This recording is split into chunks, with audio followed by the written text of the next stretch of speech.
because they said it's manly. I sail the sea, I sail the lakes, I sail the whole world over. I'm mighty glad I am the lad they call the Benzie Rover.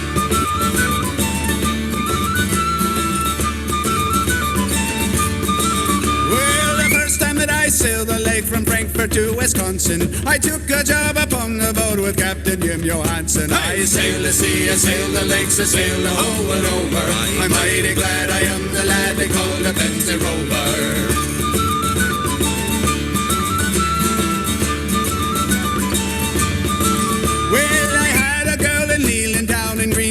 Chicago. I promised that I'd marry them just one day from tomorrow. I sail the sea, I sail the lakes, I sail the whole world over. I'm mighty glad I am the lad they call the Benzie Rover.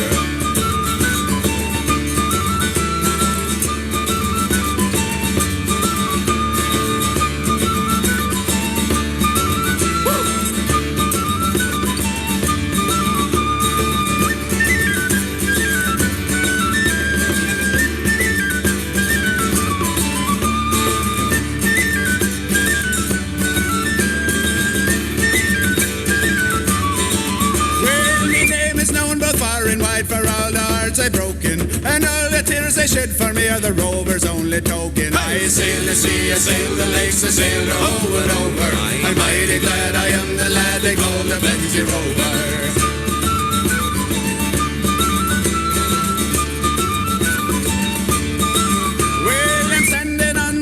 Pier, me sailing days are over, and on my arms their names appear, the lips of the Benzie Rover. I sail the sea, I sail the lakes, I sail the whole world over. I'm mighty glad I am the lad they call the Benzie Rover.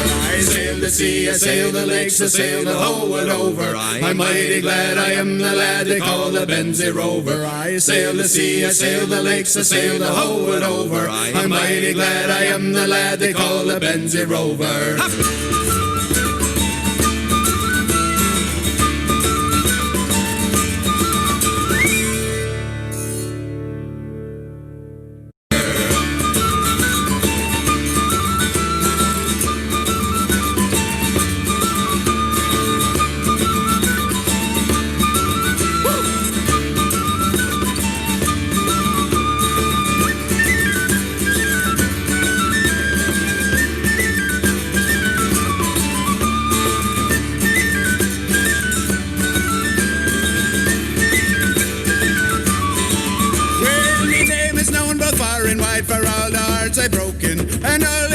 Shed for me are the rover's only token. I sail the sea, I sail the lakes, I sail the whole world over. I'm mighty glad I am the lad they call the Benzie Rover.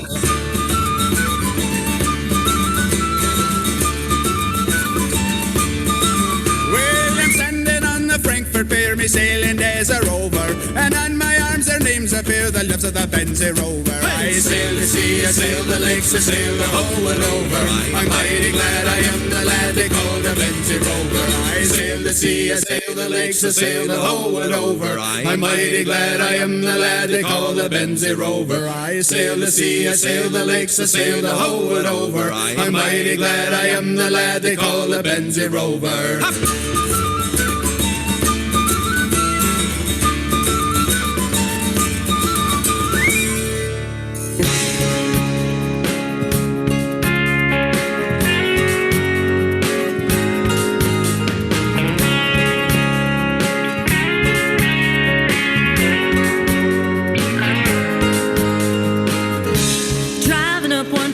Just north of Cadillac, it's God's country.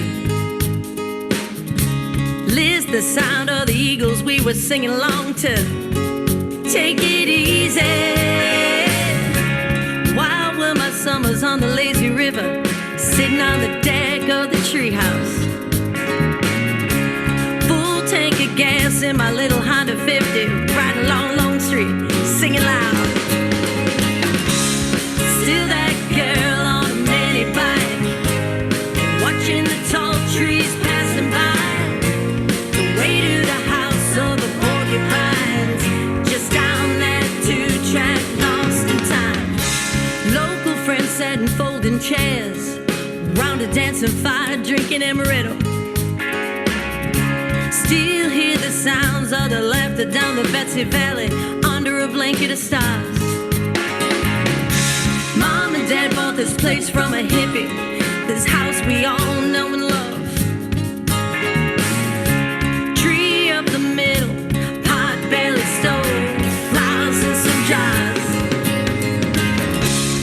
Still that girl on a mini bike, watching the tall trees passing by. The way to the house of the porcupines, just down that 2-track, lost in time. Still that girl on a mini bike, watching the tall trees passing by. The way to the house of the porcupines, just down that 2-track, lost in time. Still feel the magic of these times in my heart. Although time has flown by, we are never far apart. The years have passed and now I'm there. Remember the good times that we had.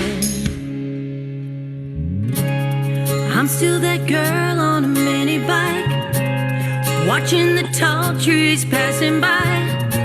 The way to the house of the porcupines, just down that 2-track, lost in time. Still that girl on a mini bike, watching the tall trees passing by. The way to the house of the porcupines, just down that 2-track, lost in time. Still that girl and I'm still there. Still that girl and I'm still there. Still that girl and I'm still there. Still that girl on a mini bike. Oh, oh, yeah.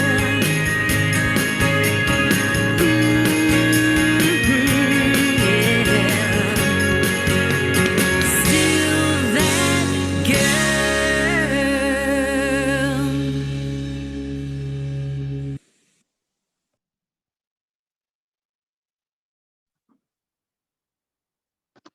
Well, good evening, everyone. I am Rick Coates from the Benzie Area Chamber of Commerce, and we're going to get started right on time, actually a little bit earlier. I think I said we'd start at 7:01, but we'll probably be faced with technical difficulties. And if we do, it's my fault. I mean, this is a challenge trying to operate this way, and we really wanted to be able to do this event in person, have it an afternoon event with a networking cocktail hour, but obviously that's not possible. So I appreciate everybody joining us tonight.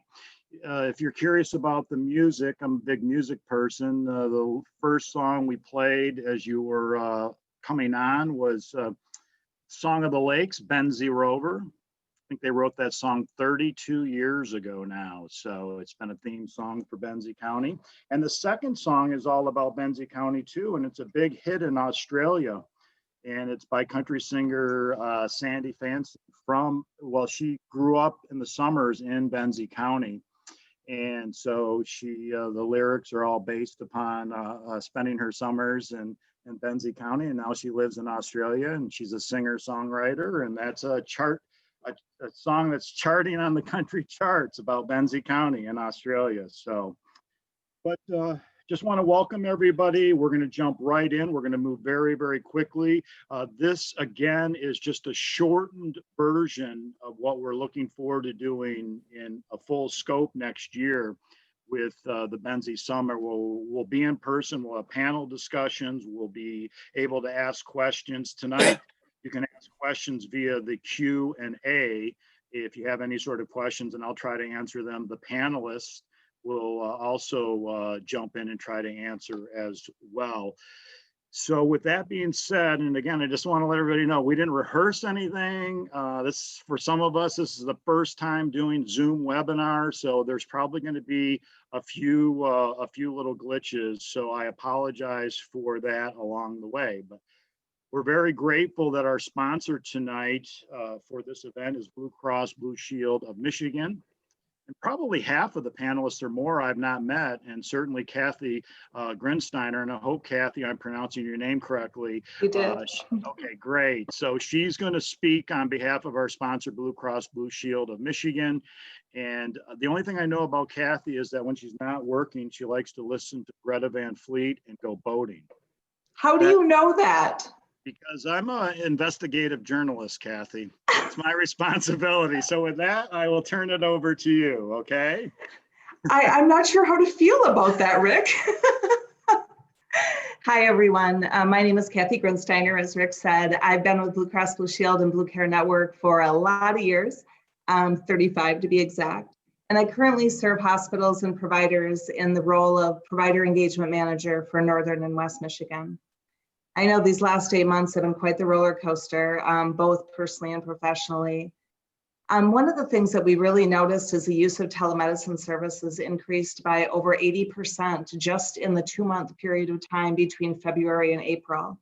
So at Blue Cross Blue Shield, we've really focused on expanding medical policies and procedures that our members could transition from in-person office visits to telemedicine services.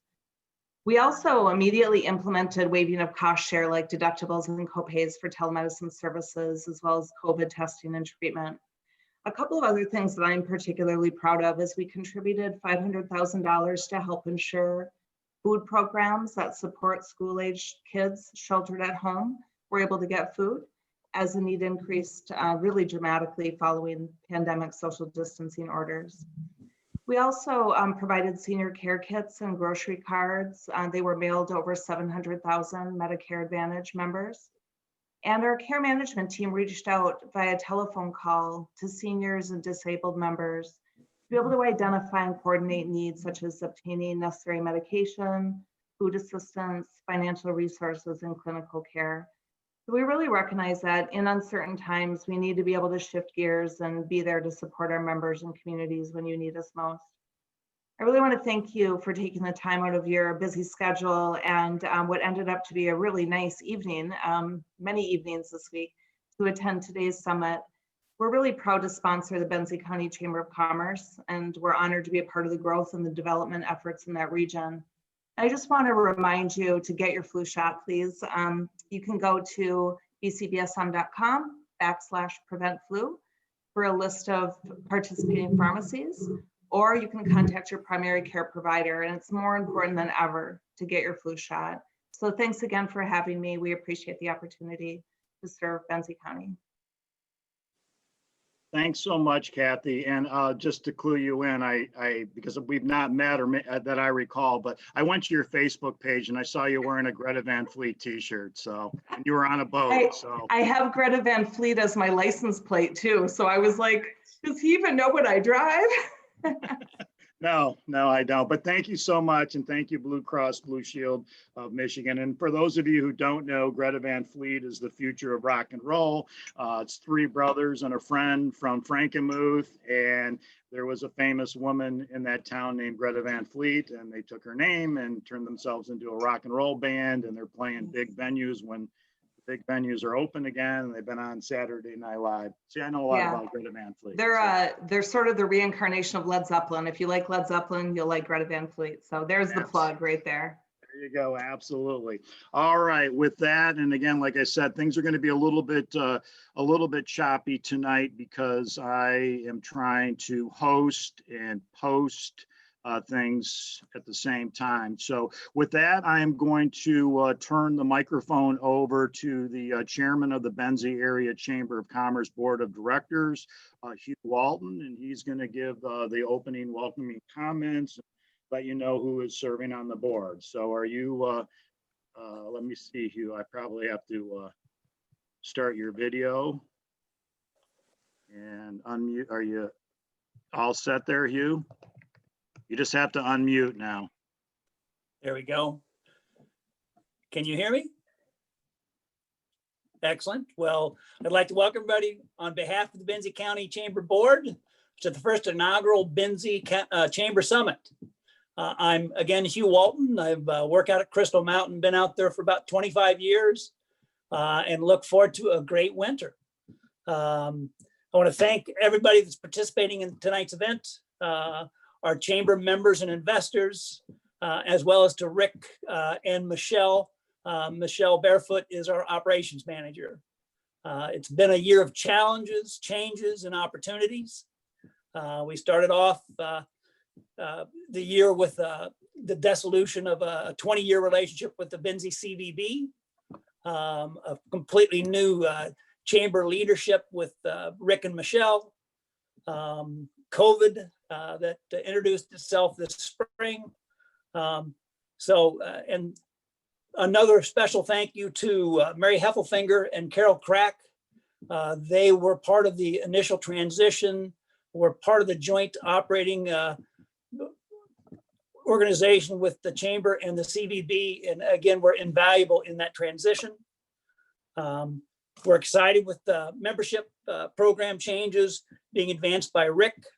And then with the assistance of Michelle, we feel like there's going to be strength through our partnership with the Traverse City Tourism, which is still a big part of Benzie County, should leverage our community to a higher level. Our involvement with the Frankfurt Chamber, Crystal Lake Business Community Association, Traverse City Connect, Manistee Chamber, as well as other area chambers. We want to have a very strong individual presence, but we know we're going to be able to have greater reach and greater effectiveness with those relationships with those other area organizations. We want the Benzie Chamber to be a conduit of information and resources for the local area. So with that, I'd like to introduce this year's board, which starts with myself as chair, Vice Chairman Steve Campbell with the Harbor Lights Resort, Treasurer Doug Rodriguez, Honor Building Supply, past Chairman Blake Brooks with State Savings Bank, Steve Kelly, Frankfurt Pines Assisted Living Apartments, Bill Kennis, Benzie Transportation Authority, Ray Knox with Lucky Dog Bar and Grill in Beulah, Chris Mikas with multiple businesses, Hilltop Soda Shop, Victoria's Floral Design, and then Petals and Perks in Frankfurt. And then Mercedes Mikulowski with the Oliver Art Center, and then finally Don Rao with the Betsy River Centennial Lily Farm. And then to announce the 2021 officers, it's going to be a little bit of a repeat venue. I will again be the chair. Steve Campbell has stepped forward as vice chair. Mercedes is going to be our treasurer, so thank you very much for that. And then again, Blake Brooks as in the role of past chair and a great resource. So with that, I will turn it back over to Rick. And again, thank you everybody for participating. All right, before you go though, Hugh, let me thank you for the introduction. Let me just, as part of our overview, let me ask you a few questions as the chair of the board. I mean, certainly 2020 was a challenge for every business within Benzie County, and the chamber is also a business and no exception for us. We started the beginning of the year knowing that the Benzie Convention and Visitors Bureau, which shared a 20-year partnership, as you referenced, with the Benzie Area Chamber of Commerce. They decided that it was time for them to take it to the next level and join forces with Traverse City Tourism and expand the marketing reach of the Benzie tourism industry through that strong Traverse Tourism umbrella. And that happened on March 1st. And about 3 weeks later, COVID shut everything down. And so we've been faced with that challenge. And I think overall, the chamber did as best as we possibly could to serve our membership and serve the business community and residents of Benzie County. I think that's very true. I think it's give a significant focus on some of the challenges that we're working on with broadband. That's going to play into attracting new people to Benzie County, the effectiveness of our talent being able to reach out to the bigger markets. I think housing and childcare. So it is really highlighted and accented all of those major areas. And I think it's put those challenges right in our face and, very apparent. It's very difficult to hide from those challenges that are relevant to our area. And I think we're more successful at some level and look forward to what you and Michelle can do to help the community and our business community and organizations advance in those areas. You referenced two outstanding that most of you that are certainly on this summit today are fully aware of, Carol and Mary and the work that they've done. Both of them are 20+ year veterans with the Chamber and the CVB. And they're both pursuing other opportunities because with the CVB leaving, the Chamber is now down to a 2-person operation. We had to, from a staffing team standpoint, we had to restructure. But certainly they were a big part of, because we had to operate from home. When we shut down, we weren't allowed to have the Chamber office open. We were fortunate enough to be able to keep our vestibule open and available 24/7 for people to pick up information. And we decided that what we would do is hire a director of operations and marketing. And we had about 120 people apply for that position. Interestingly, a lot of people from downstate wanting to move north because of COVID applied. But we were very fortunate to land Michelle Barefoot in that position. And we never met Michelle. We met her on Zoom. And we did those interviews. So we were very grateful that Michelle came and joined us on June 1st. She's been here in Benzie County for about 10 years, working at Lavity's basically as their director of operations and Jill of all trades. And then in the wintertime out there with the team at Crystal Mountain as a ski instructor. So Michelle will be joining us. She's on right now, but she'll be speaking about her role with the Chamber and some specific marketing and her efforts to really make our website a very viable piece to market businesses here in Benzie County. So we're very fortunate to have Michelle on our team. So anything else, Hugh, before we move on to our next speaker? No, just excited about the inaugural event and look forward to exciting future in 2021 and appreciate everybody's support and involvement. Awesome. So thank you, Rick.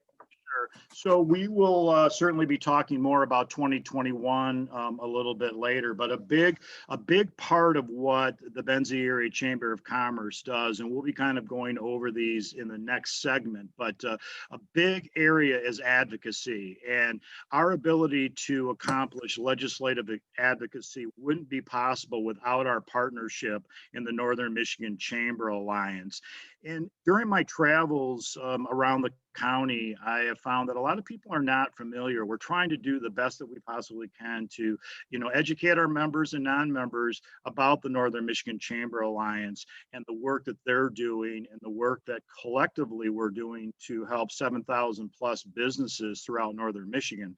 So with that, I am going to turn it over to our leader and she's Brad, just like me. I mean, it's interesting. I think 10 of the 14 chamber EDC operations in Northern Michigan all have new leadership within the last couple of years.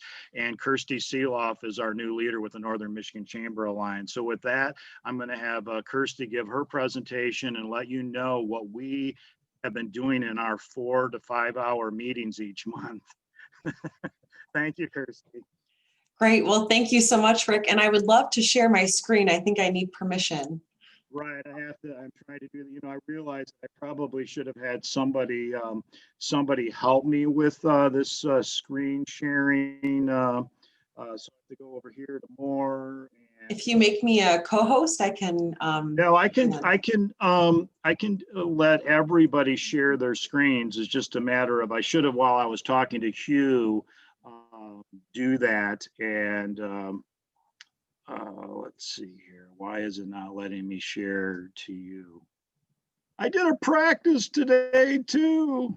Okay, I'm going to stop my share. So now you're up on the big screen. And let me see if this will fix it for you. How does that look for you now? There we go. Okay. I need my kid here. Like when I was a kid growing up, I helped my parents with their VCR. I need a kid here, my son here to help me, or my daughter to help me with this technology. Take it away, Kirsty. Great. Can you see my screen now, the PowerPoint? Yes. Excellent. Okay. Well, not so bad. You can hear me. You can see my screen. Well, thank you, Rick, for the opportunity to come and talk to you tonight. So my name is Kirsty Seeloff, and I am the Director of Government Relations for the Northern Michigan Chamber Alliance, as well as Traverse Connect. So first of all, I'd like to give you a little update of who we are. The Northern Michigan Chamber Alliance is a coalition of 16 chambers from all across Northern Michigan with 9 partners and 7 associate partners, and we represent over 7,000 member businesses. We are very thankful that we have Benzie Chamber serving as a partner within our organization, and Rick has been a true advocate and really helped share the news of the Alliance, so that's greatly appreciated. The Alliance was established based on the premise that many legislative issues impact our regions in similar ways, and we advocate for rural-centric business policy primarily at the state level.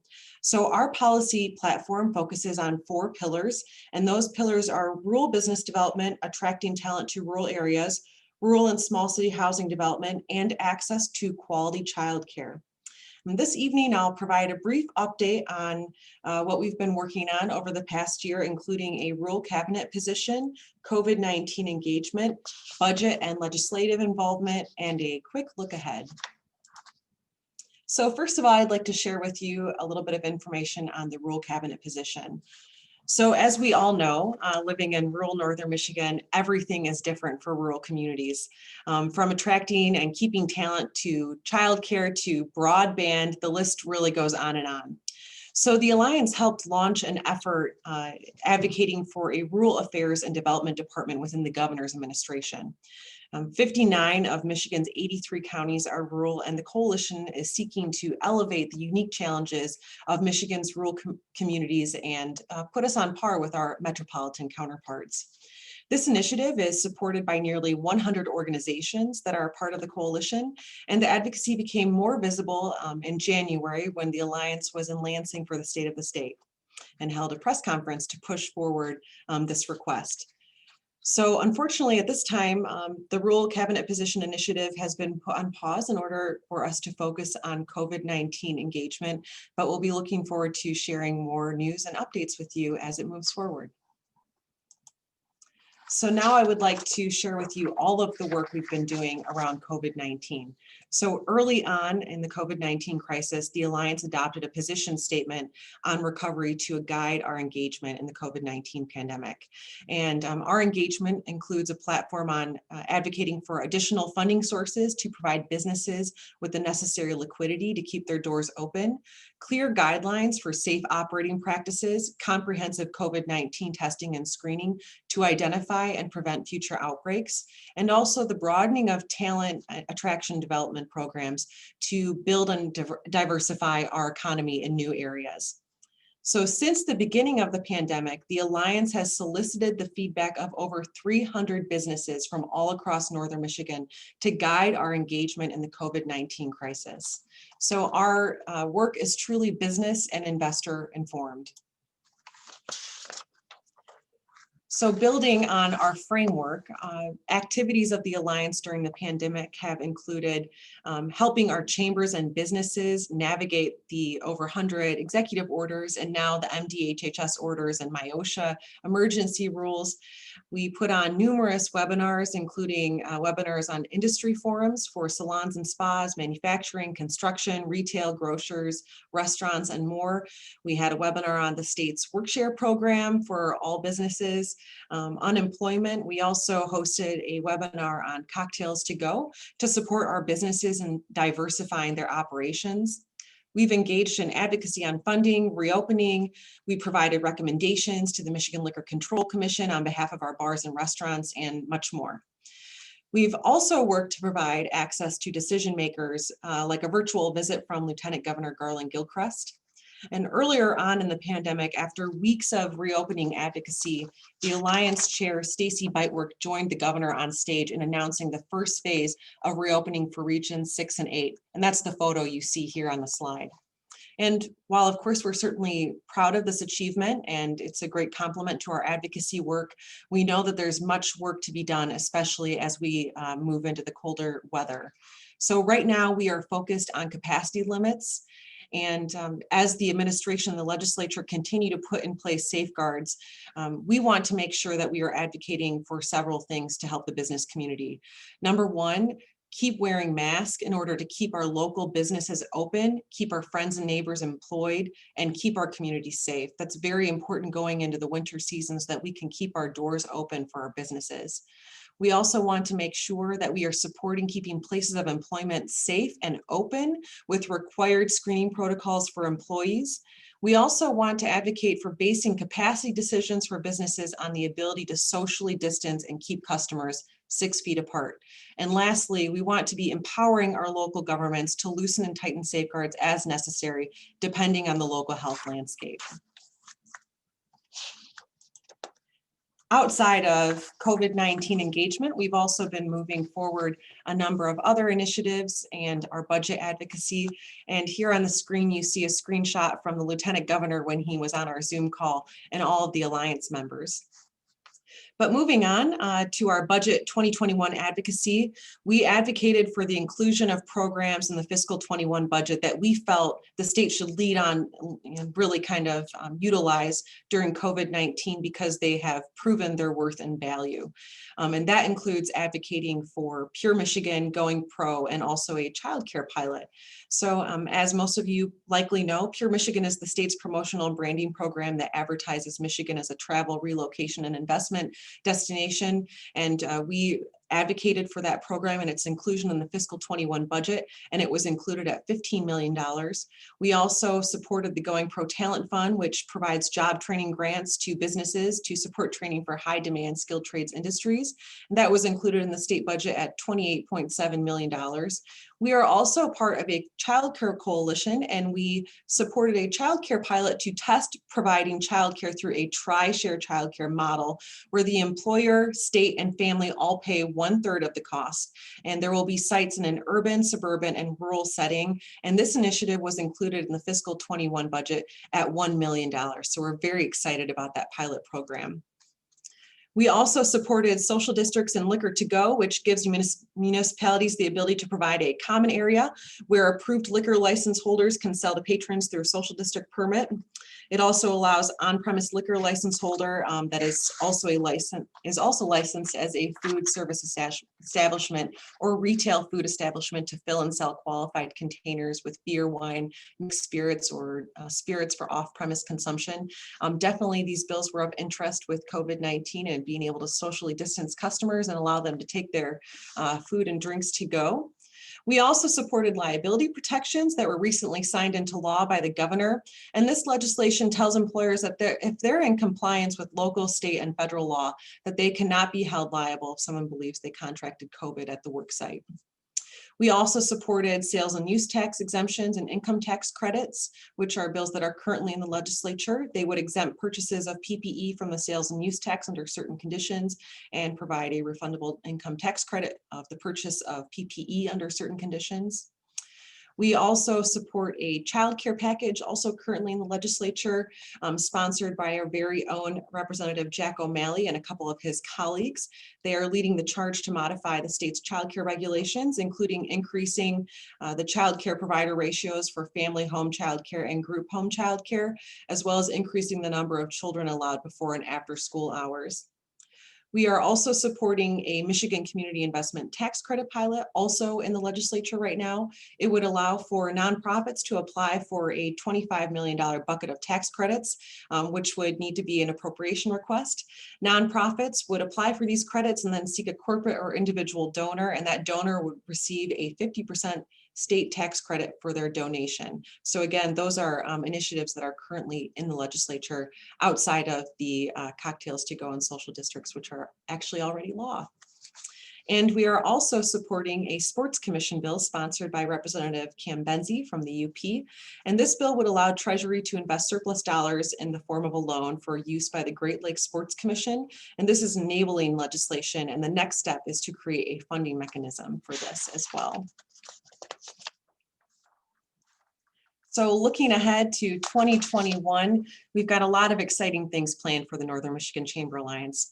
First up, in December, we will be holding a strategic planning session, and we'll be working on a mission, vision, and strategic plan for our organization and make sure that it still meets the needs of our current membership.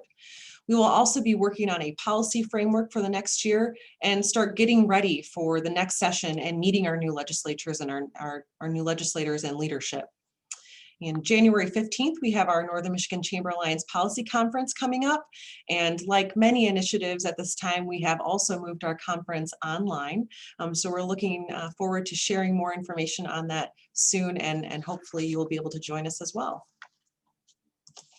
And so with that, I just want to say thank you again for the opportunity to come and talk to you tonight. Awesome. And Kirsty, before you leave, just a few questions and a few comments. Certainly, we really appreciate all of the work that you're doing, and I hope everybody on tonight. And also, too, we had 86 register, and I think we have about 30 or 35 that are on. I don't know what's on YouTube, but one of the great things when you register for this and you can't attend, which is what I was telling people, register, and then it'll be sent to you. So this is being recorded. So if you're here watching it, you're going to get it sent to you. And if you signed up and you're not able to be here tonight, you know that you're getting this email to you later tonight or first thing tomorrow morning.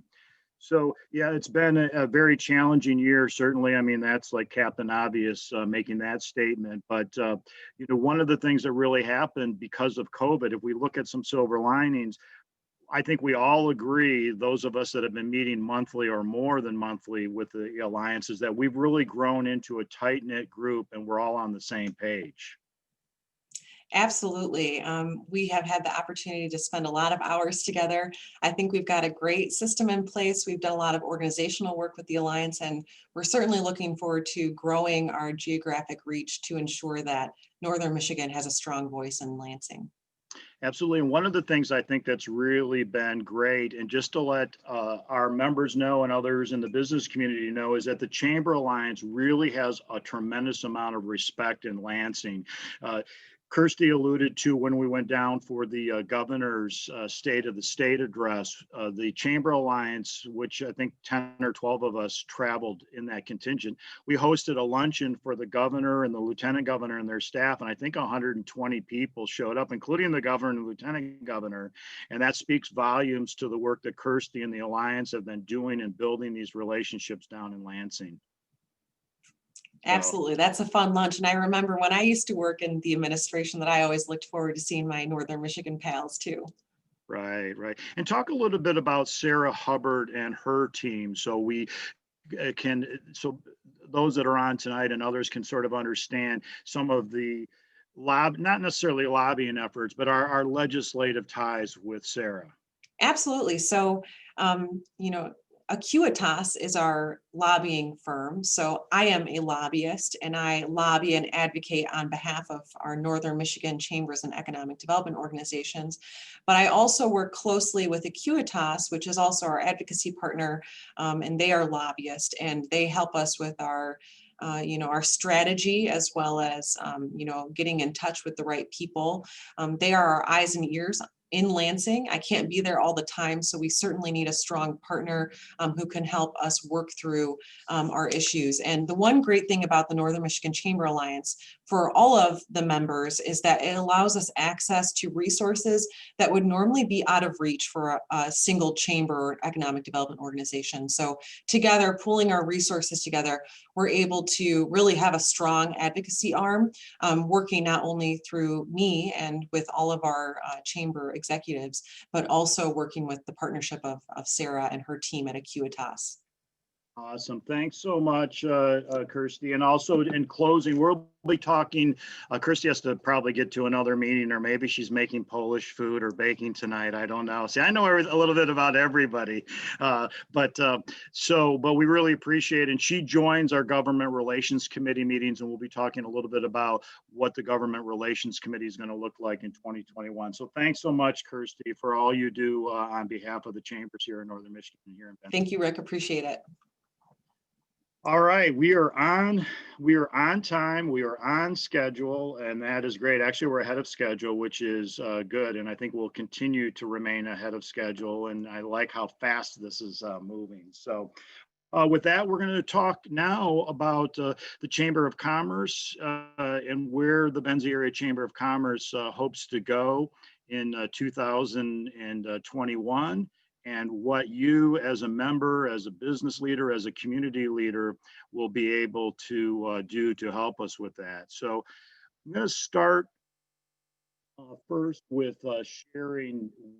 We're not necessarily eliminating the term membership, but it's a little bit dated, and so we're changing membership to partnership, and we're looking at taking the chamber, and this has become very commonplace with chambers all across the country, is looking at the chamber as an investment into your business and an investment into your community.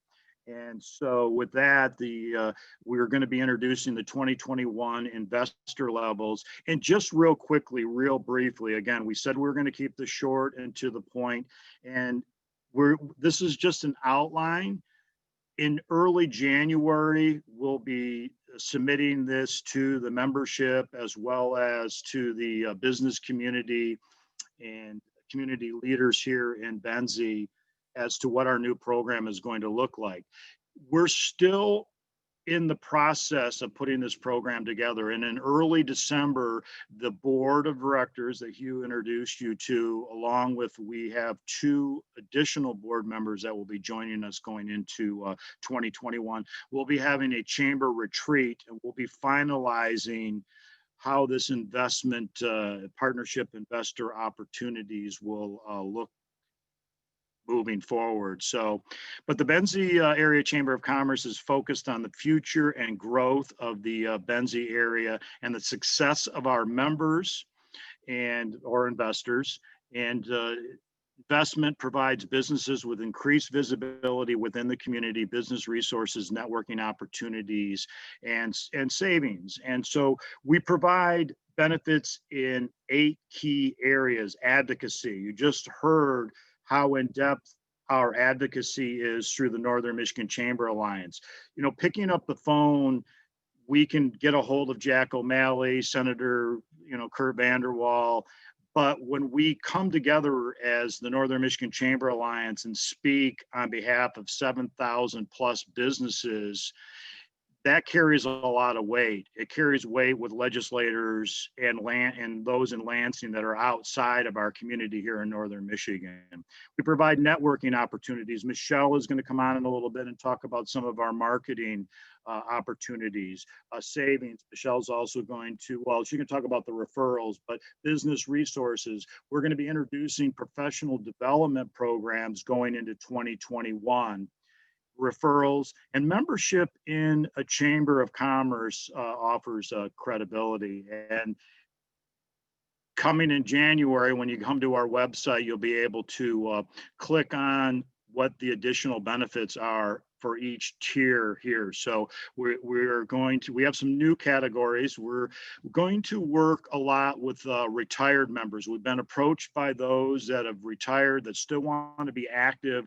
Maybe they moved here, maybe they were working here and want to be active in the chamber. We're going to have a retire and remote worker. We've heard from remote workers, their businesses may not be located here, but they're a remote worker here. They've chosen to live in Benzie County. So that's going to be a new investor classification. We've been utilizing the nonprofit, and we'll have a small business classification. And then our new categories will be the chamber enthusiast, chamber advocate, chamber champion, and chamber visionary. And all of that will be introduced to you in early January as we, in our retreat that we have in December with the board, go over all of these investor opportunities. So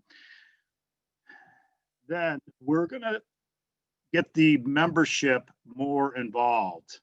And so let me do this so I can see my screen here. I've got all, as the moderator and the host, I have all sorts of extra things on my screen that I wish I didn't have. But so here are our 2021 and 2022 chamber committees and volunteer opportunities. And I'll quickly go through these. We talked about government relations. One of the things that we've learned with the Northern Michigan Chamber Alliance is there's strength in numbers.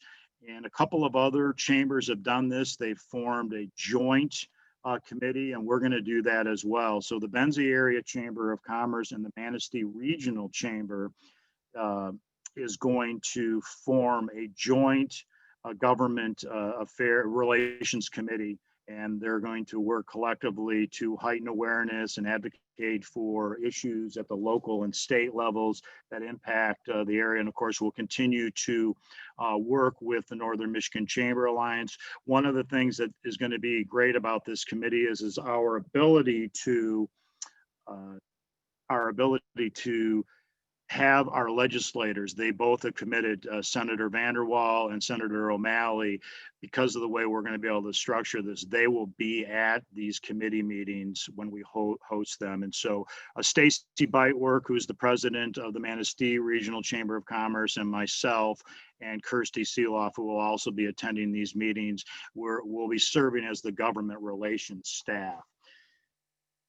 Moving forward, we're going to, I guess at one time there was some type of ambassadors program within the chamber here. We're going to bring that back, and we're going to be launching that. So if you have any interest in volunteering to help the chamber out, we definitely need volunteers. As I mentioned before, the chamber staff has went from 4 to 2. And so essentially Michelle and myself are trying to do the work of 4 people, but all chambers, all strong chambers, the membership is involved through volunteering and through an ambassadors program. And so I've listed here an overview of what, and all of this will be posted on our website. Plus you'll be able to watch this again if you so choose. So that's there, the overview of the ambassadors program. I was approached, the next committee we're going to have is retired talent, as I put next to it, the old professionals. Been approached by retirees in the community that said, look, we're willing to, I was a president of a university, and I was a member of the chamber at the community that I was at, and I'm willing to help out the chamber. And we're hearing this from a lot of people within our community that are retired, that they're willing to give back and help the chamber and help the business community. So this retired talent or old professionals is going to be really vital, and we've got some very enthusiastic members of that community that want to be a part of this retired talent committee. So excited about that. Young professionals, that may not be the name, but we're working to help. There's a loose-knit group of young professionals in town. They're primarily focused in Frankfurt, but I've been going to their meetings when they've had them, and they certainly want to become more active and have asked that the chamber be involved in helping with funding and helping with programming and that. Some of the other committees are event-based. This Benzie Summit that you're participating in tonight, we're looking at this being an afternoon event next year, November 4th, 2021, where instead of doing it on Zoom, we'll do it in person. We'll have panel discussions, Q&A, and that's sort of the second portion of this. So we're looking for those that can be involved. We've already got Blue Cross Blue Shield and one other organization that is willing to be a sponsor, and we're hoping that to be potentially a $5,000 fundraiser for the chamber. Our golf outing will be on September 10th. We had a great time this year. The weather was perfect. And so if you want to be involved, Steve Campbell, who is on this call and will be speaking about tourism, he's been chairing the golf outing committee. And so we're looking for people to help us with that. We are moving our awards celebration and annual meeting. The tentative date is March 3rd. And there's some reasons in the bylaws for us doing it. So the meeting where we typically, or the annual celebration where we award the Chamber Business of the Year, the Community Impact Organization of the Year, that's going to move into March of 2022, and that's the proposed date.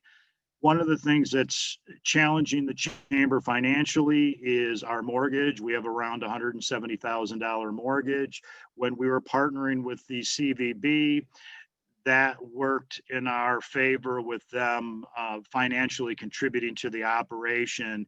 But now that burden of the mortgage is 100% the chambers. And so we're looking for a committee to come together to help us burn that mortgage and eliminate that. Just to give you an overview very quickly, the chamber, our membership pays for about 45, maybe 50% of our operating costs. So we have to raise the operating costs through other events and non-event and non-dues revenue opportunities, and eliminating $1,700 a month in a mortgage payment would be a huge lift to the chamber moving forward. We're looking at moving the business after hours to just 5 a year, making them regional in a sense where we'll be showcasing communities. So, you know, we do one in Frankfurt, one in the Lake Ann area, Beulah, Benzonia, that sort of format. So while particular businesses may be hosting, it would really be a spotlight on those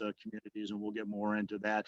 And then not listed here, but as I referenced before, we're looking at some professional development. So at other times during the year, in lieu of a business after hours, we'll have some networking opportunities with professional development, maybe a breakfast, a lunch, that sort of thing. So with that, you have heard enough from me, and I'm going to let Michelle Barefoot, who is our Director of Operations and Marketing. And again, you know, Michelle came on June 1st. We met over Zoom and did the interview over Zoom. And interviews are really difficult and challenging already. And then to try to do it over Zoom and not have that face-to-face contact. But our interview committee was really impressed with Michelle, and I will simply say this: Michelle has exceeded our expectations. So I'm very grateful for Michelle. We've adopted a team concept in managing the chamber affairs. And so with that, I'm going to turn it over to Michelle and let her talk about some of our marketing opportunities and the website that is so wonderful, and she deserves 100% of the credit for where that website is at. So thank you, Michelle. Thank you, Rick. Hello, everyone. I'm Michelle Barefoot, the new Director of Operations and Marketing for the Benzie Area Chamber of Commerce. We have worked hard this year to retool our marketing program to be forward-thinking and interactive for our members and visitors. With more people using smart technology, we're looking forward to being innovative and give people the information they need at their fingertips. For direct marketing, we offer the use of our bulk mail permit and can provide mailing lists for our members for physical mail pieces. We're also continuing the popular email blast program that sends an interactive email or an image to over 800 viable emails. We will also continue with our hot deals program on our chamber website, and we're now offering an exclusive member-to-member deal as well. These are great ways to advertise a short promotion or a sale. As Rick mentioned the referrals before, we will be continuing with that referral program. Where inquiries to the chamber, whether they come in by email or phone, they will be referred to our chamber members directly. In addition, we will be revamping the banner ad program and adding a market space to the website as well. So stay tuned for more information on that in the future.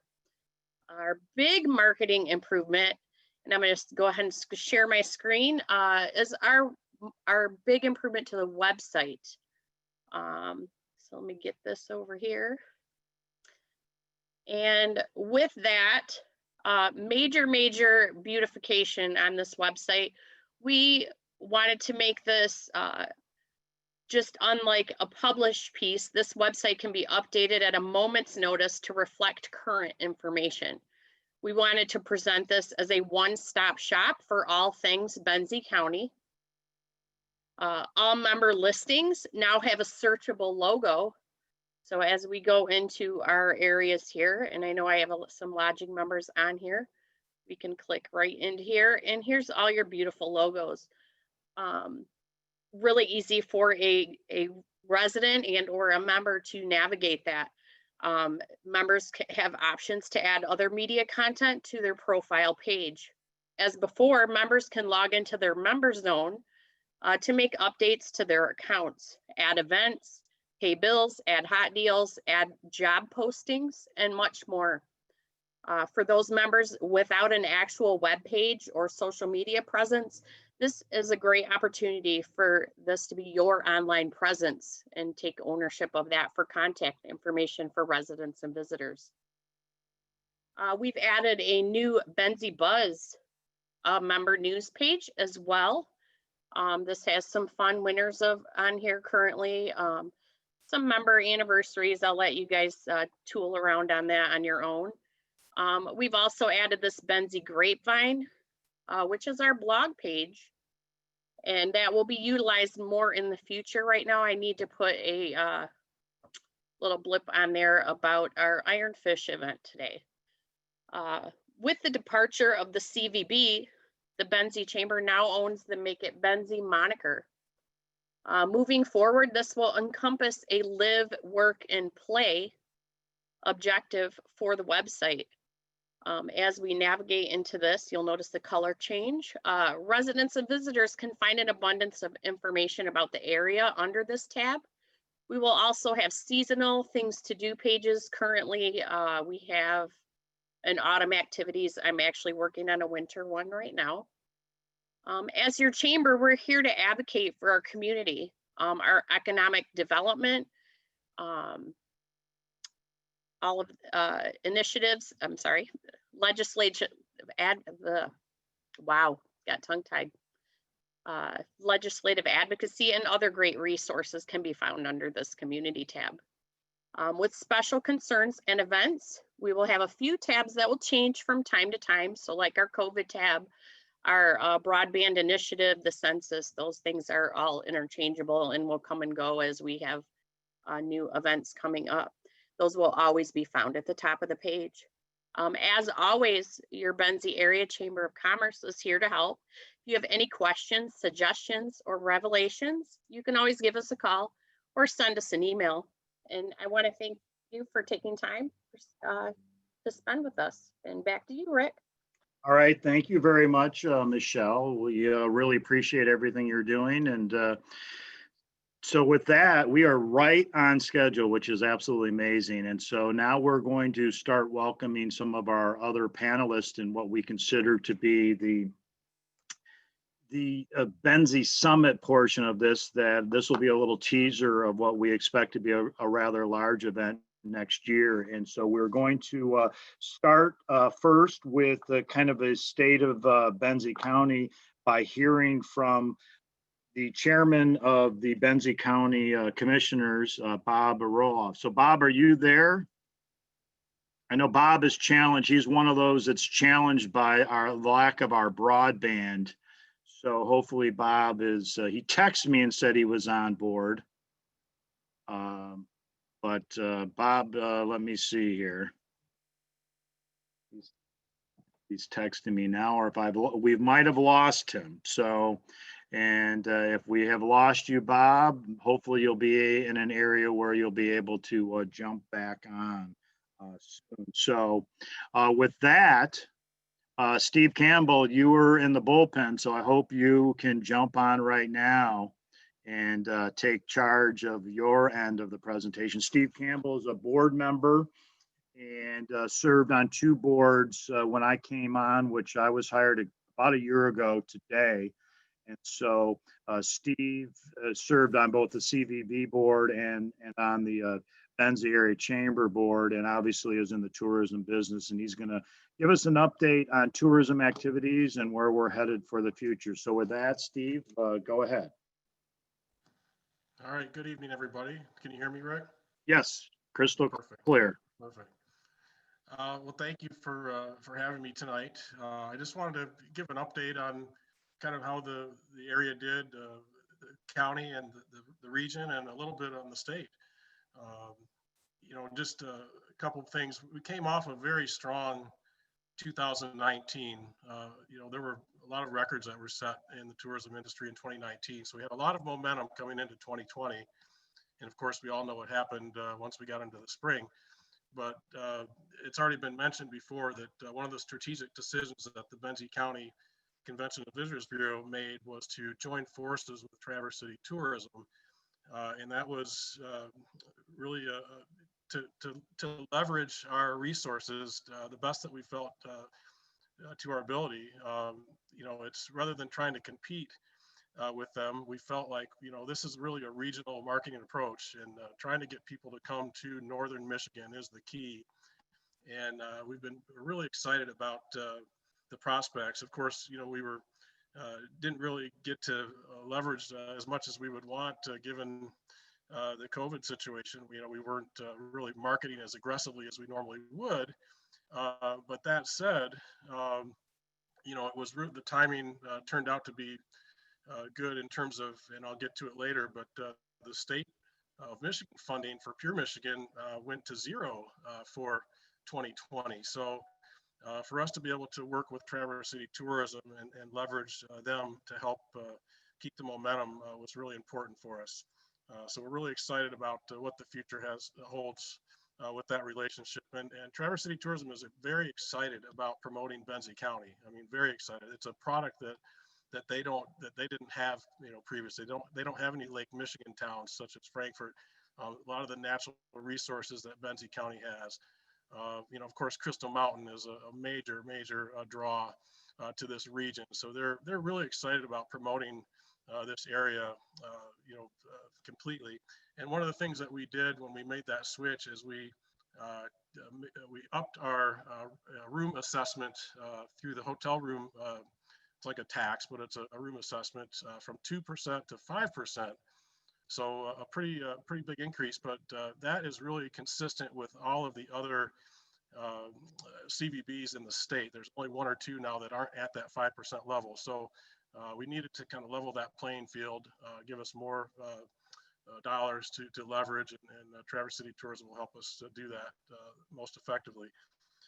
Just kind of a review of 2020. The lodging properties were pretty much closed from mid-March through most of May. The larger properties really experienced a hit in terms of loss of group business, weddings, family reunions, corporate meetings, that sort of thing. Just as a region in the Traverse City tourism area, the group business, there was a loss of about $10 million in revenue just on the group side of things. So just to give you a perspective of what that meant. Another big challenge was really a lack of staffing, especially for the larger properties. So that really weighed on the ability to perform because once things did open up, the leisure traveler really showed up again strong, especially in July and August, and September and October were really solid, but the staffing continued to be an issue. But the smaller properties, the seasonal properties, many of them reported increases. So once things did open up, the demand was there, and as long as they could staff their properties, some properties did quite well. And campgrounds and RV parks really thrived, from what I can tell and talking to a few people. And really just regionally, we were really in a good position in terms of the leisure traveler. We fared in terms of a region through the summer as a whole. We were down in the 10 to 12% range for July, August, and September. Some did better, some did worse, but compared to other large metro areas like Grand Rapids or Detroit, they reported being maybe 50% down in occupancy versus 2019. So that speaks to a lot of the business travelers, the large events, that sort of thing that those larger cities lost. So we're fortunate to be where we are. In terms of like recreation, Sleeping Bear Dunes broke visitor records, as many of you I'm sure know. The golf courses did extremely well, canoe liveries, boating, fishing, marinas, just all kind of outdoor activities saw a spike really. And then just talking with Crystal Mountain, they are cautiously optimistic about winter upcoming. The advanced bookings are strong.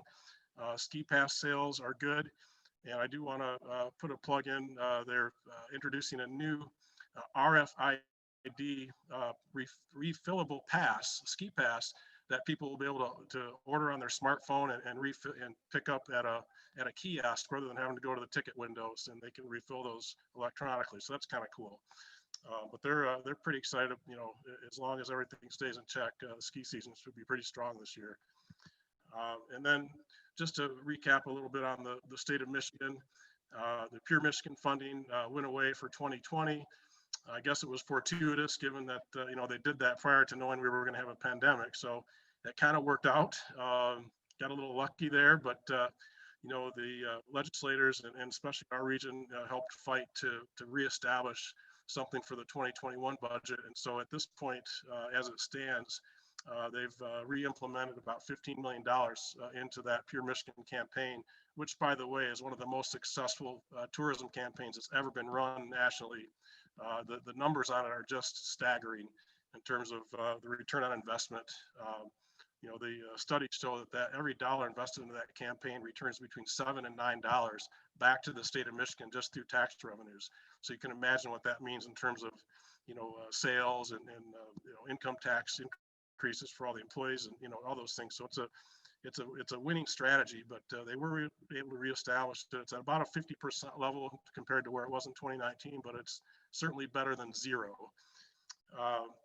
And then just looking forward to 2021, you know, we feel like the group business is still going to be challenged through the spring, given where we are with everything. But leisure travel, you know, should be solid. The prediction is not to return necessarily to 2019 levels, but given what we saw with all of our outdoor recreation available to us in Northwest Michigan, you know, there was pent up demand, and then there will still be. And you know, we're just you know, hopeful that we can sort out some staffing issues, and we'll hope for good weather. And but we're as well positioned here as anywhere in the state. And I would argue nationally. I mean, it is a world-class destination, and we are getting a lot of exposure nationally and internationally. So, you know, excited about the future, and I guess that's all I have to say right now. Awesome. Thanks so much, Steve. Really, really appreciate it. And are you on your trip yet? No, you're not. I see your family photo. Not yet. Thank you.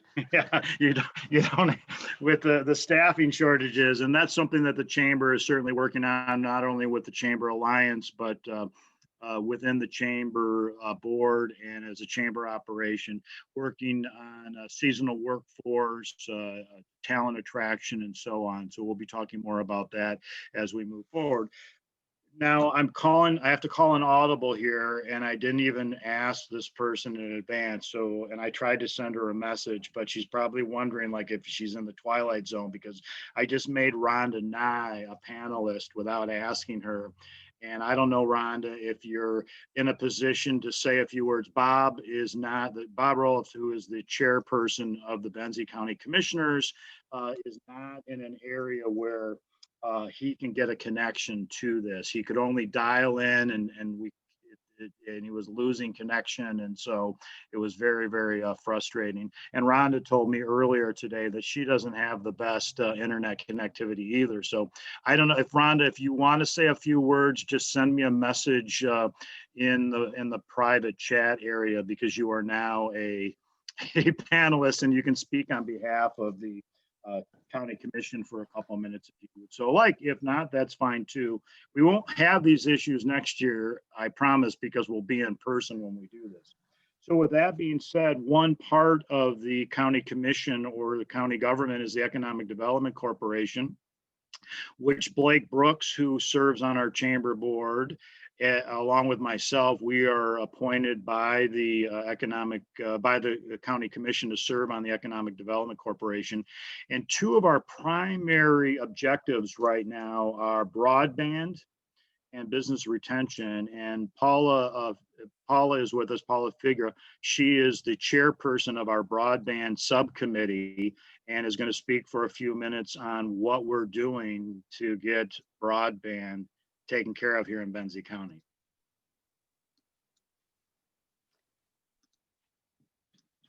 Okay. So yeah, as Rick mentioned, I'm Paula Figuera. I'm the chair of the broadband subcommittee on the EDC. And we've been working diligently for over the last year and a half to bring broadband to unserved and underserved residents and in businesses in Benzie County. So one of the things that we've done is lay out some short-term, near-term, and long-term goals for this initiative. And each phase has a coverage goal for fixed wireless internet, which is antenna based, as well as a set of key activities for each phase, including fiber build out in the second and third phases. So to that end, our activities over the last year and a half include interviewing and selecting a local expert to partner with. We specifically wanted a partner who had both the technological expertise and familiarity with the unique challenges that we have locally, for example, our topography. Our selected partner was Eclipse Communications, who is the local fixed wireless internet provider here in Benzie County. We entered into a memorandum of understanding with Eclipse, which lays out the ways in which we will collaborate going forward. I don't have any specific coverage data, but Eclipse has been steadily expanding their footprint over the last year, including the acquisition of the M22 Internet project down in the southwest part of the county. Some additional activities that we've done include building out an infrastructure and coverage map. We've built out and started implementing a communication strategy and plan. And then we also have assisted Eclipse in the application, a grant application for the Rural Development Fund grant. Most recently, we have been working on a planning grant application. And the purpose of that planning grant would be to help us fund an engineering study. So I think of all of the things that we're doing, this engineering study is probably the most important short-term activity that we could do, because what that will do is provide the information that we need in order to define a roadmap, the roadmap required to meet our phase 2 and phase 3 goals. So going into 2021, I anticipate that we'll have continued expansion of fixed wireless, and then we will hopefully be embarking on getting this engineering study completed, as well as definition of our long-term plan. Awesome. Thanks, Paula. Oh, do you have more? I'm sorry. Go ahead.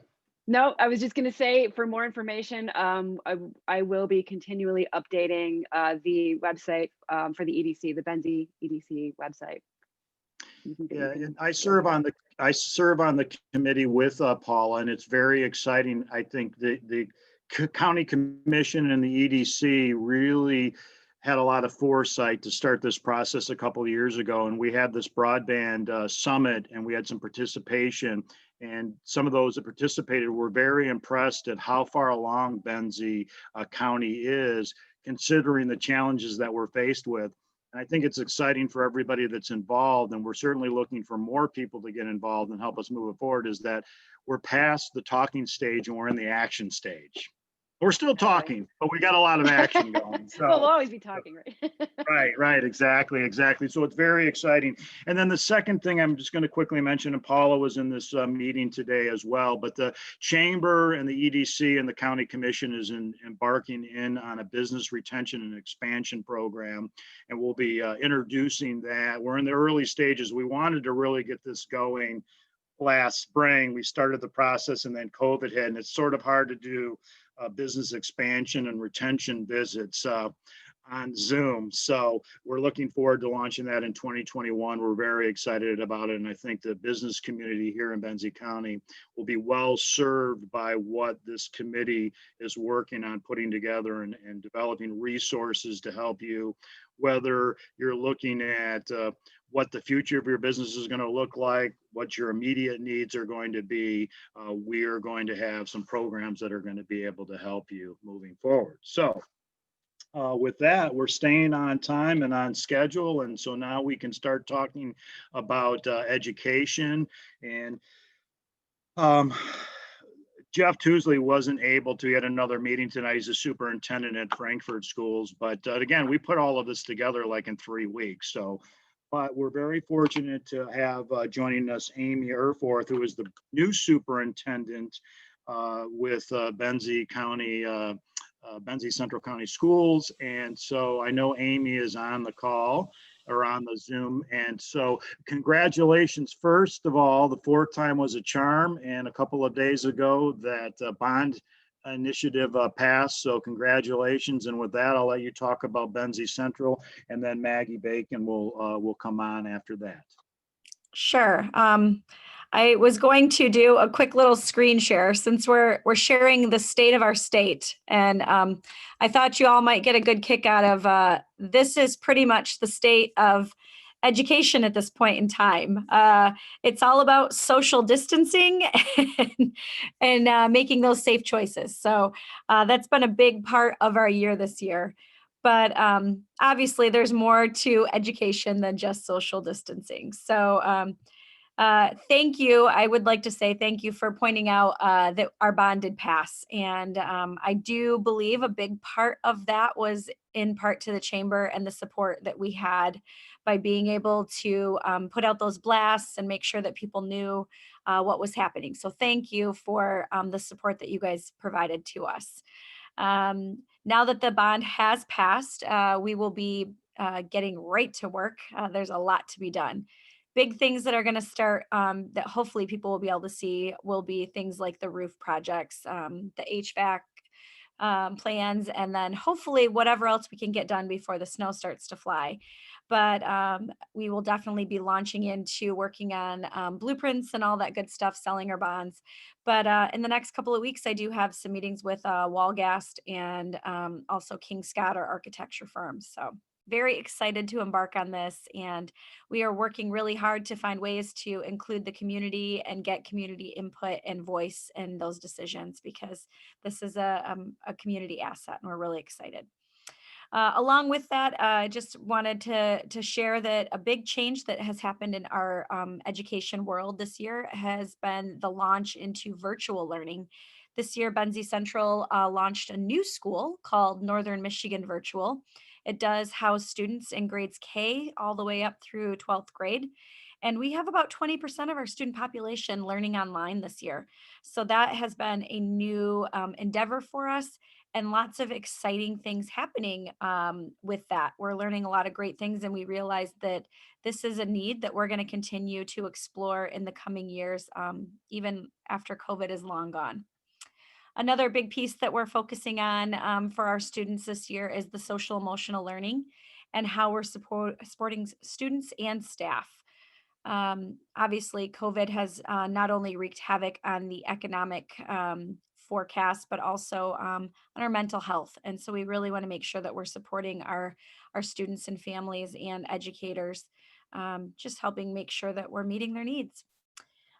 We also just recently found out this week, actually on Tuesday was a really good day. We found out that we're going to be able to expand our early childhood programs. The state of Michigan offered up, I think there were 3 grants throughout the state to start off using 3-year-old GSRP. So we're going to try out a pilot program, and we're looking at expanding that program to Crystal Lake and Betsy Valley. So we're hoping that that will be a great new addition to our early childhood programming, and that really will support families and making sure that kids are getting earlier access to learning, but also will help with childcare needs to help our workforce. And obviously our theme for this school year for Benzie Central is really about communication, care, and collaboration. That's our theme.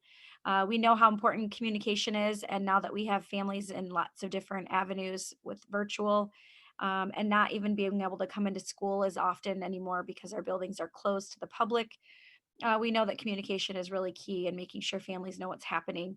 We want to make sure we're caring for our academic needs as well as our mental health needs. And collaboration is just a key, collaborating with our community partners, collaborating with teachers, each other, and just making sure that we're doing the best that we can to support our students and continuing to grow our education throughout our community. So thank you again for letting me have a chance to share what's going on in our world. Thank you so much, Amy, and congratulations just coming in as the superintendent. And you got what Matt couldn't get done. Just teasing you, Matt. Matt was a big cheerleader. Matt Olson, the former superintendent, big cheerleader and making sure this got passed this time. So congratulations and continued success moving forward. And we're grateful to have you part of the team. And we're going to get broadband in those schools. No more dial-up. No more 56K modems. Nope, I know we finally got the last dial-up school out of here last year with Betsy Valley, but I do appreciate the emphasis on broadband. It's a game changer. So thank you for that. And I also want to say a shout out to Matt. He really did work very hard along with the Yes for BC kids. So thank you all. Yep, absolutely. And so with that, the second part of our education discussion, we're going to talk about Best Benzie, and Maggie Bacon, like myself, is new to her role as the coordinator of that. And so I will just turn it right over to you, Maggie, so I don't explain it incorrectly. Okay. Even though I serve on the committee, on the board, you certainly have been a great cheerleader for this program, and certainly coming on as our coordinator, you really have moved. You came on like the next week COVID hit. So. That is absolutely correct. That was still the scariest part of this for me. So Best Benzie, just so you all know, actually stands for Building Educational Success and Training in Benzie County.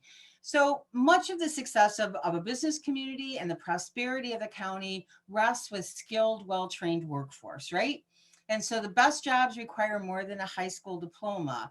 But the thing that people don't really understand is that beyond high school can mean so many different things. Apprenticeships, certifications, internships, in addition to associate's or bachelor's degree. And it means better jobs and bigger paychecks for everyone. So Best Benzie County is a network of people and organizations. So it's not just one person or even one segment of the county. And this group of people know that creating a culture that embraces post-secondary studies will build a stronger, more vibrant county. And this is an educational network, and it is all about taking the great pieces and parts that already exist in the educational systems in Benzie County and identifying the gaps in service and or understanding and bringing folks together to fill those gaps. And it's also about cheerleading and advocating and being a champion, supporting advanced education in all of its forms and sharing that information widely. So in 2020, even though it was weird, the leadership team, which is really made up of the superintendents, college and community college administrators, business leaders, nonprofit directors, they finalized a plan for the future. And that was basically in January. And the current underlying question that we're always working to answer is what is preventing our residents from leveraging the post-secondary options that are available to them? That's the current question. So we have 2 action teams that have been formed. It's always about data, even though there's always human interaction that's necessary, but the action teams look at issues and work on ways to move that data in a positive direction for the county. So the first one is focused on financial readiness, and that can be for high school students considering college, but it's also for adults and how it is that they're going to be able to afford to get some sort of post-secondary education. And the second is on those adult learners and the needs of the business community, interestingly enough.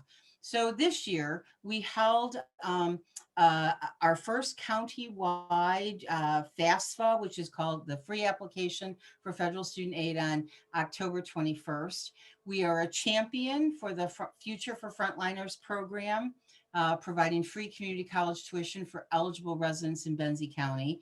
We worked with, and I'm just going to move this right on down, with Benzie Central and Frankfurt High Schools to bring on a college advisor through a program called Advise Michigan. And we collaborated, thank you, Rick, and your director of operations, with the chamber, inviting members to show their school colors that last week of October. So that was really exciting. That was a lot to do considering it was COVID. For 2021, there is a hope that we will become part of a champion group for economic growth and workforce development initiative that's called Reconnect. And that's a program that provides tuition-free pathway to in-demand industry certificate or an associate's degree for adults 25 or older. We want to partner again with the 2 high schools and the Advise Michigan College Advisor on the second half of the college campaign, which is part of the Michigan College Access Network program. This part will focus on helping students find that cash for college and College Decision Day that supports students who are following that educational path and recognizing the hard work that it takes to get to that point in one's senior year. One of the additional goals that we have is to add the voice of parents and teachers to our action team, convene a scholarship task force to streamline the process of scholarships for students, for school staff, and for those educational foundations. We're always going to be looking for pathways to fully implement the cradle part of our goal in supporting Benzie County from cradle to career, and to complete a media plan, web and social, for keeping the community involved and informed. So just as a reminder, post-secondary education, of course, always opens the door to a better prepared workforce, more vibrant local economy, and a more robust talent pipeline for the future. So thanks. Thank you so very much, Maggie, for all of your hard work and enthusiasm for helping us move this forward. This is so crucial for the economic development within our county. So thank you. And for everybody that's volunteering and working with you. And, Yeah, and it's a Josh and Josh and the team at Grow Benzie for providing space and helping to make all of this happen. So with that, we're going to talk healthcare. And I'm going to, a person that I've not met, I think most people are aware that there's been some changes with the Munson Healthcare Network, and Paul Oliver Memorial Hospital has new leadership. And I believe Christy Johnson, the Chief Operating Officer, is on. So it's very nice to meet you via Zoom, Christy, and thank you for agreeing to do this last minute. And so I'll turn it over and let you tell us what's going on at Paul Oliver. Well, thank you for having me. I am going to go ahead and share my screen here, if I can figure it out. Okay. You should be able to find the screen share there. Can you see my screen? So we see all of you, but not your screen yet. Let me see if I can make sure that, yeah, all panelists. You should be. You might just want to take a look, Christy. There you go. You got it. You got it now. How's that? All right. Great. Okay. Well, first of all, thank you for having me. I think there's a lot of really exciting things happening. Let's be honest, the year of 2020 was really the year of COVID, and continues to be the year of COVID. Believe it or not, we actually did manage to sneak some really cool things in over at Paul Oliver, though. And before I even get into that, I really want to back up just a little bit and give you a little background of my background, because we have had some leadership changes at Paul Oliver. Peter Marinoff was at Paul Oliver for many years prior to me taking over the role there. I actually have been in healthcare for almost 34 years now, spent 29 of it at Munson Medical Center. And most of it in the emergency room as a manager there. Came to Paul Oliver and it was like coming home. So I have to tell you, Paul Oliver is a little gem. It's I think people don't understand the really cool things that happen there. And as we continue to grow and continue to expand services at Paul Oliver, I'm just really excited for what we can offer the community. So that said, with even with COVID in the year 2020, we were able to get some really cool things going. So including, we were able to hire a full-time board certified emergency provider. And let me just start this from the beginning here. And we also won the Guardians of Excellence Award for patient satisfaction in our emergency department. And really what that means is that we scored greater than the 95th percentile for greater than 4 quarters. And we've done this twice now. There's no other hospital in our system that has done that. So we do a great job taking care of patients over there. It's quick in, quick out. And it's very high quality. It's run by a board certified emergency department or emergency provider. We also opened or reopened our acute care unit or our inpatient bed unit. We have 4 beds there and we kind of concentrate on lower acuity. But what we are finding is that we can very easily and very capably take care of lower acuity, things like pneumonias and urinary tract infections and dehydrations, influenza. We can take care of those folks in our own community very well, and many times even better than we could at a bigger facility. They get great one-on-one care. The medical coverage is provided by our new Frankfurt Medical Group, which I'll introduce to you in just a moment here. The feedback that we're getting from this service is phenomenal.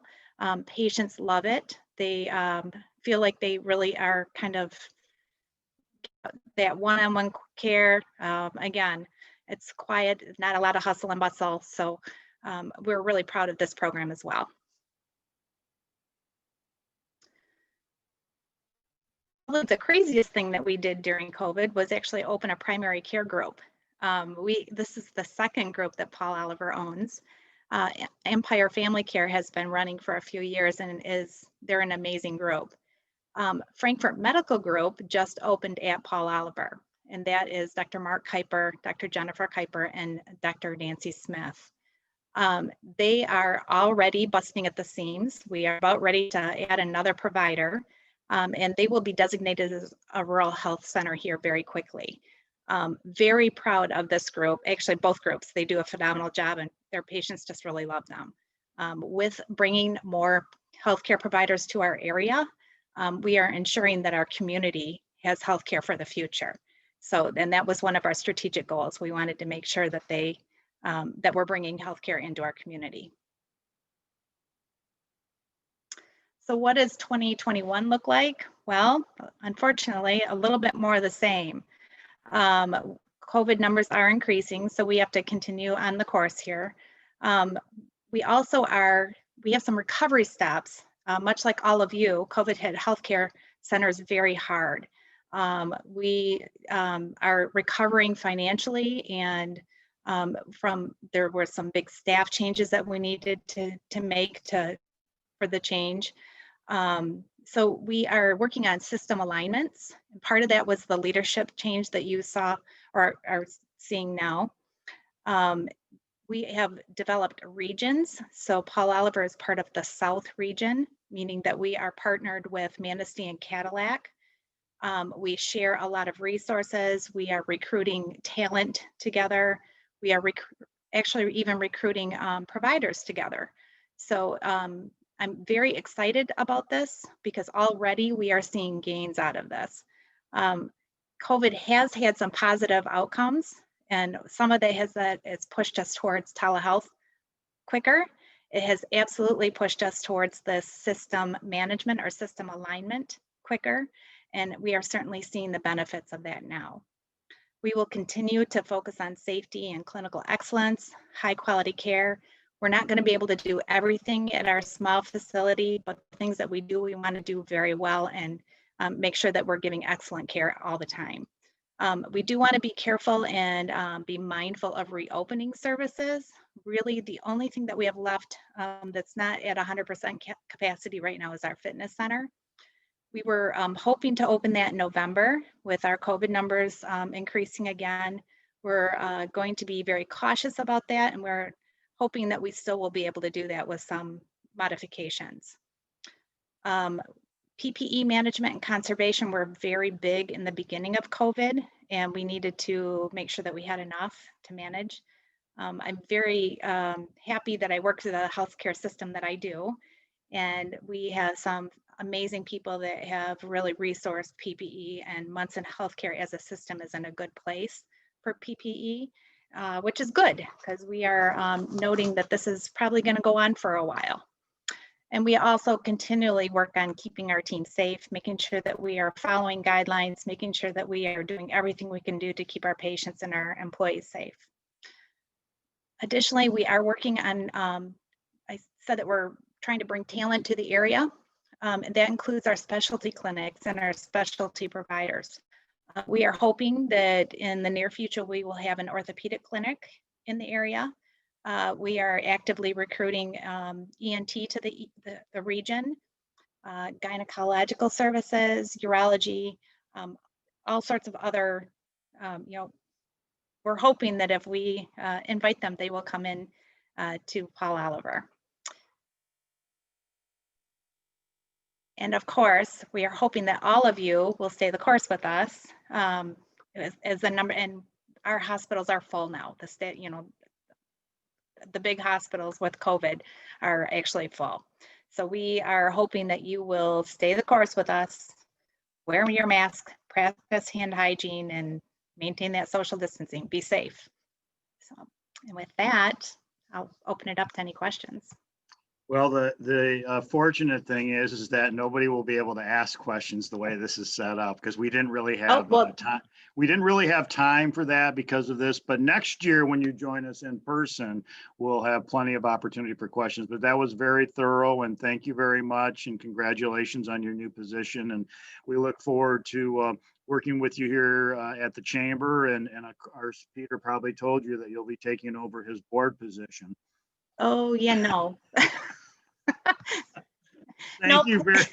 Thank you very much, Christy. You know, we're just teasing you. So you have plenty on your plate already. So with that, we will go to Lisa Peacock and with the health department. And she's been obviously at the center of attention because of COVID, but the health department is extremely important. And so I think Lisa is still there. And I am. Okay. Hey, how are you doing? And Lisa, do you have vaccinations for us tonight? Not flu vaccinations, COVID vaccinations. All right, take it away, Lisa. Thank you for joining us. Thank you. Thanks, Rick. I will share my screen here. I just have 2 slides. Okay. Oh, the other participant is still sharing. Right. Christy. Okay. Let's try it now. All right.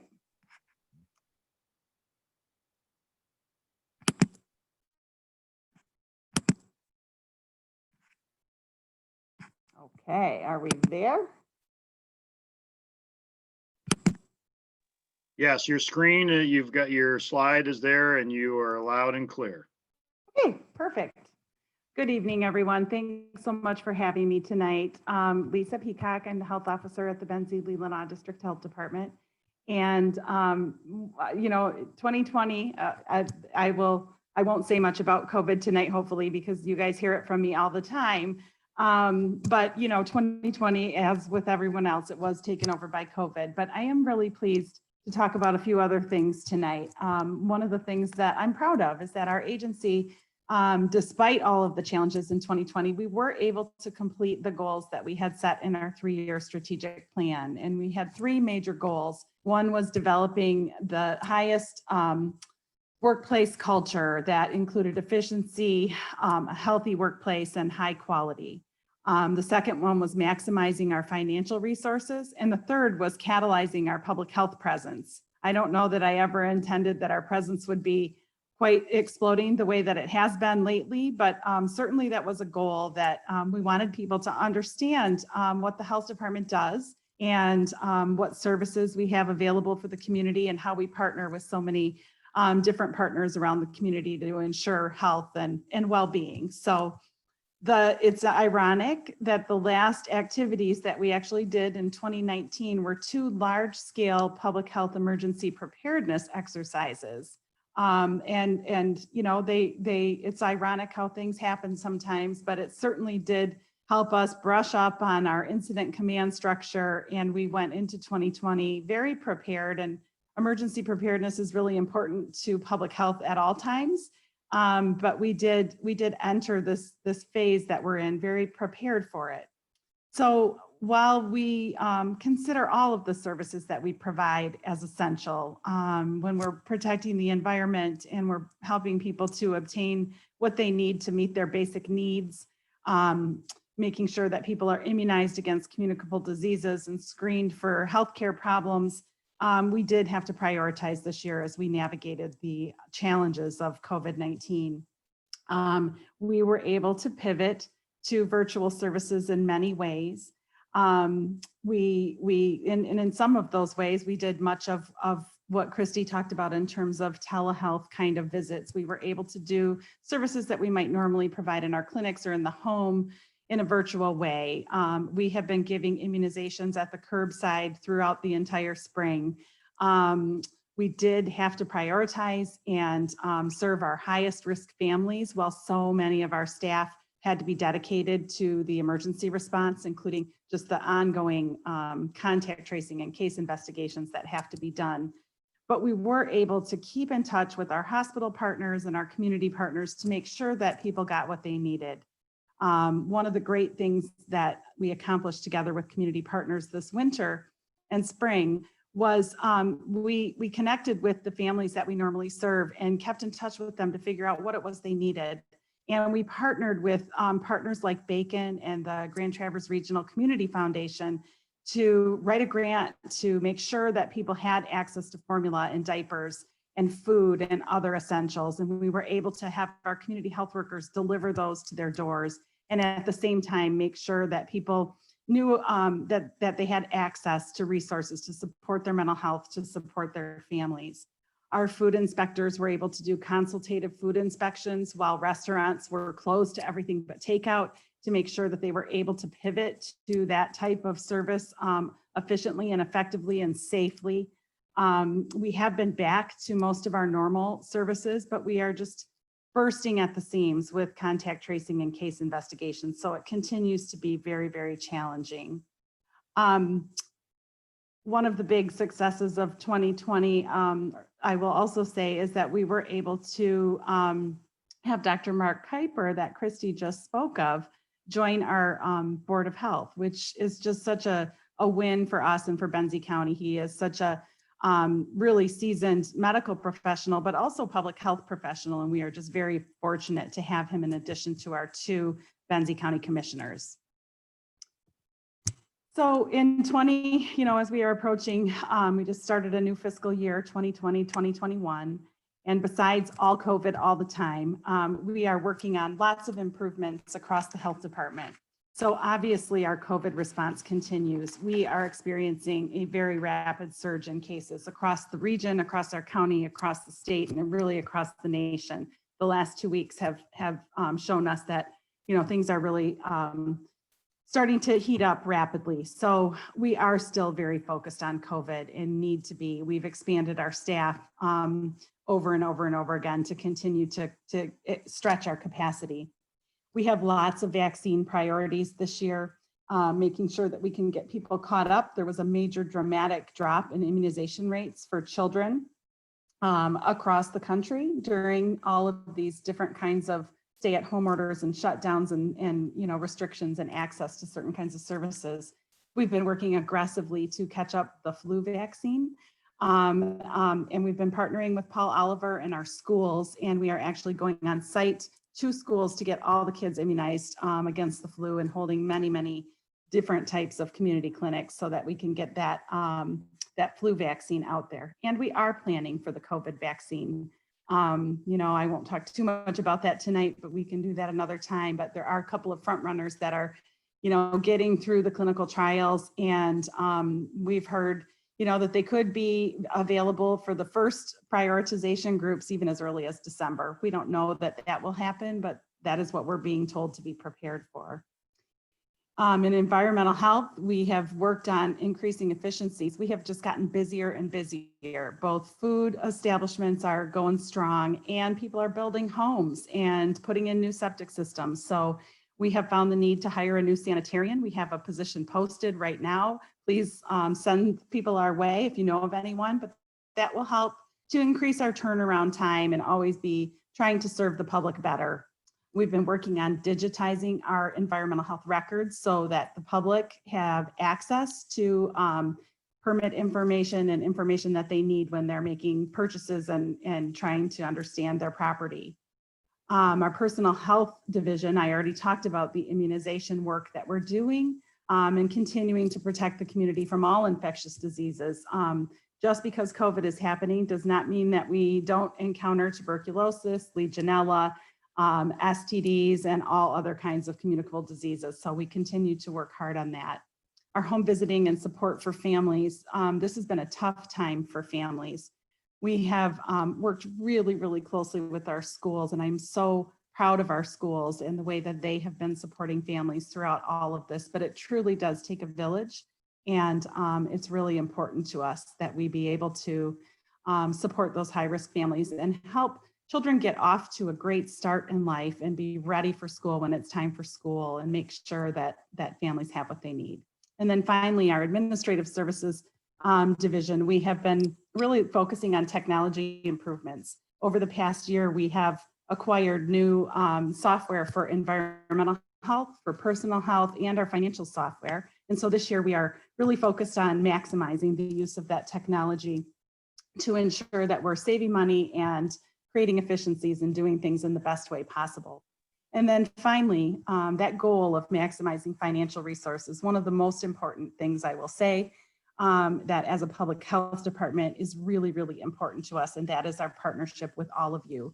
To meet the constantly evolving needs of the community, we need our businesses, we need our healthcare partners, we need our schools, we need our nonprofits. And we just thank you all for standing by us through all of this. Thank you, Lisa, and your team for all of the hard work and the extra work that's on your plate and moving us forward into 2021. So thank you again. All right, we're just about done. I know we're a little bit over time here, but we're going to talk a little transportation, and I'm going to introduce Bill Kennis from Benzie Bus, and Bill also serves on the board of directors for the Benzie Area Chamber of Commerce. So Bill, take it away.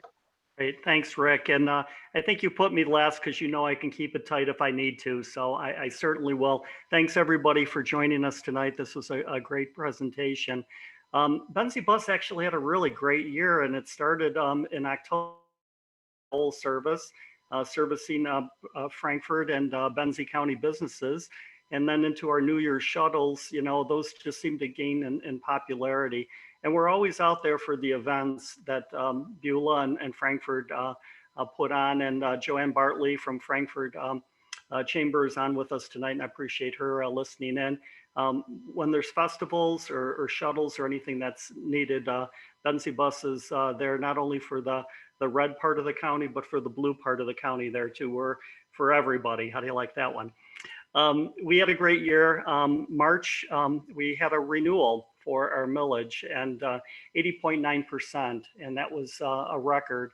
And Frankfort gave us 80 or 93% support, so that was terrific. We wrote grants this year, and let's see, can you see that? There we go.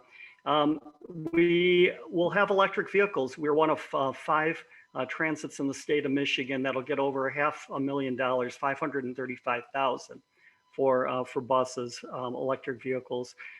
We launched a new dispatch software, which allows people with apps to know when the vehicle's going to arrive, just like big cities. It helps with our efficiencies, lets everybody know. And if you need to cancel a ride, you can just press a button so we don't waste our time looking for someone.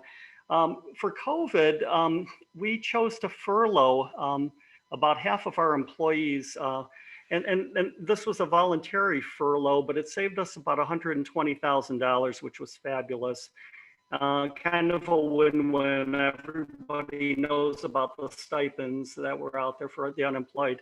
And it allowed us to right-size our staff, and our ridership plummeted actually significantly this summer.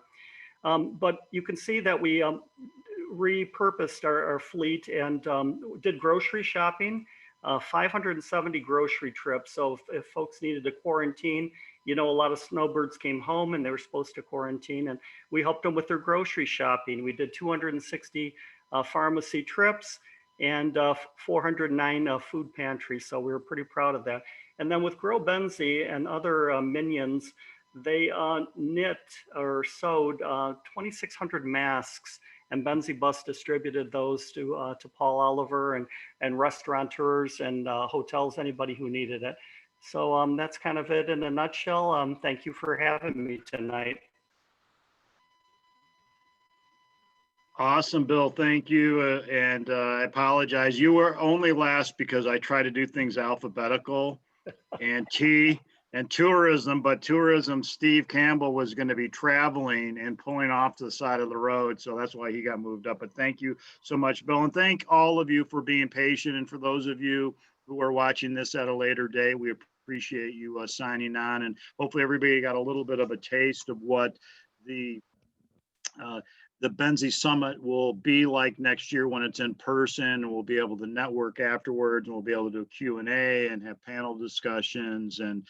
And we look forward to a great 2021 from an economic development standpoint. And we look forward to serving the community via the Benzie Area Chamber, Michelle and myself, and the board of directors. Want to give a very special thank you to Blue Cross Blue Shield of Michigan for their support of the chamber and supporting this. This software is expensive, and they underwrote the cost of having this, so we'll be able to use this type of software, the Zoom webinar, moving forward. We've already used it for a couple of other events.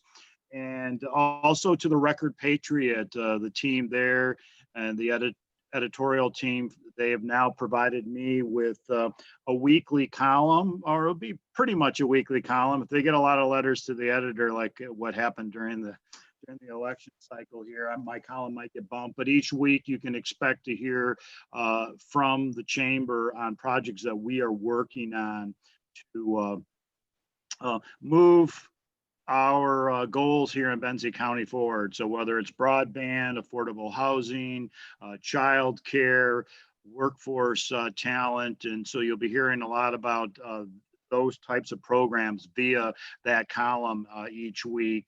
And then also we'll be communicating to you through our website. And tomorrow there will be an email going out about the Going Pro that we talked a little bit about, which is highlighted briefly. We've mentioned it a couple of times in previous correspondence. So that'll be going out tomorrow as well. And so with that, unless you have any kind of closing statement, Hugh, we'll wrap it up and thank everybody for participating tonight, and enjoy our second summer this weekend.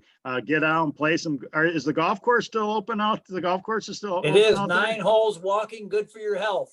All there the you courses go. are taking a lot of calls. So take advantage and blast of our summer, Indian summer.